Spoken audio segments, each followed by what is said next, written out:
Hey guys, make sure you stay until the end. If you make one common mistake, we can burn modules, computers, and that can end up costing you thousands of dollars in repairs. How we know about that? It happened to us back in the day. Stay with us, we'll explain what it is.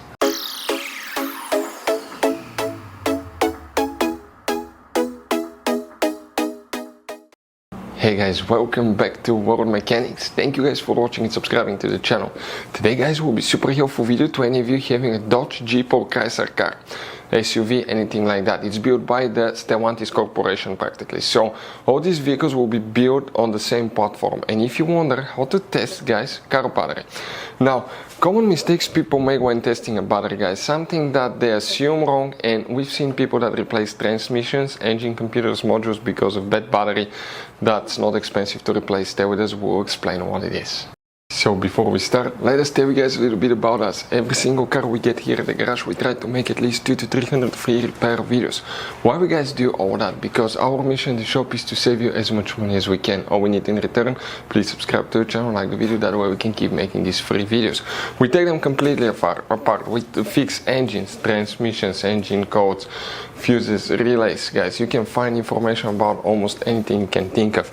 And we have more than 15,000 free repair videos on our YouTube channel that can save you thousands of dollars in future repairs. So let's go ahead and start on it now.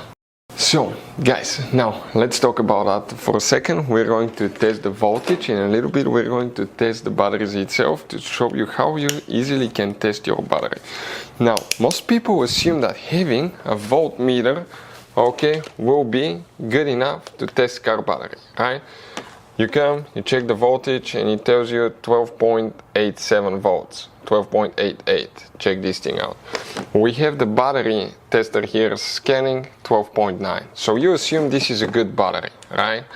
And then we come to that one, and we're going to test that one, and it tells us that we have here 12.56. So you assume that this battery is better than this one. And then we have one, okay, that's inside the vehicle. You don't have to remove the battery to test it, by the way. We'll explain about that in a second. And here, check this thing out now, okay. We're going to have here, guys, okay,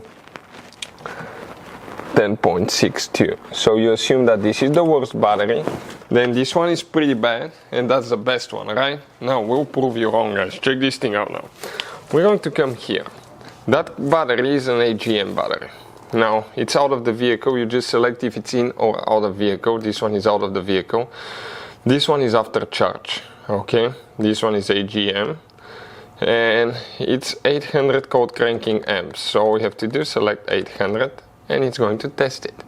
Now, this battery, even though it was on a charger all night, check it out now. It has only 165 cold cranking amps. That's only 3% state of health.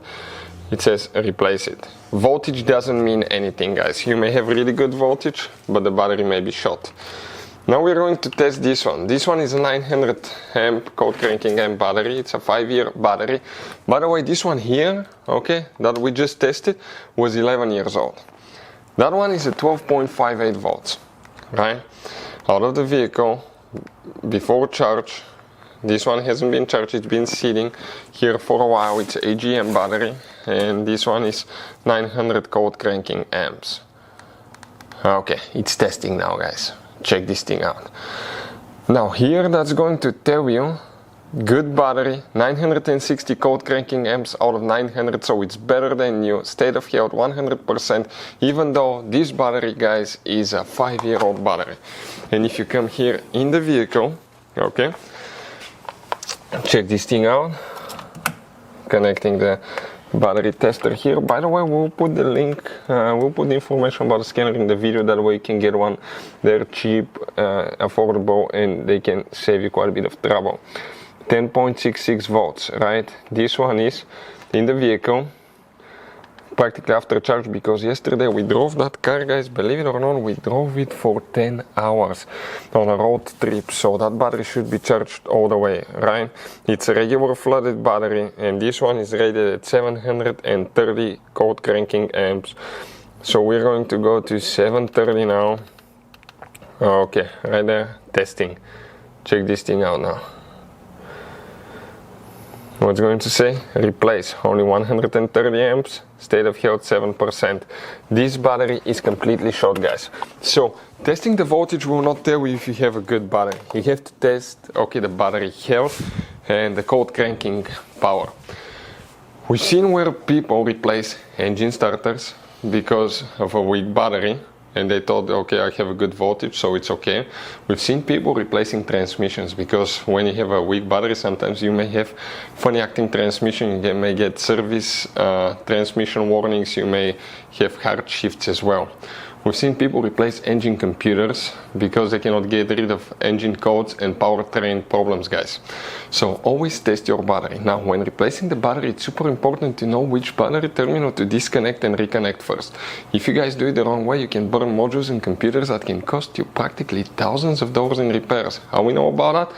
Back in the day, guys, when we first started working on cars, we've burned ABS and traction control module on a Mercedes. Believe it or not, that was one of the most expensive repairs we've done. $2,000 for ABS traction control module. Now, guys, we learned the hard way and we want to share the information with you. We'll put the link in the description of the video below which battery terminal to disconnect and reconnect first. So hopefully the video will be helpful how to test the car battery. Thank you for watching. See you next time.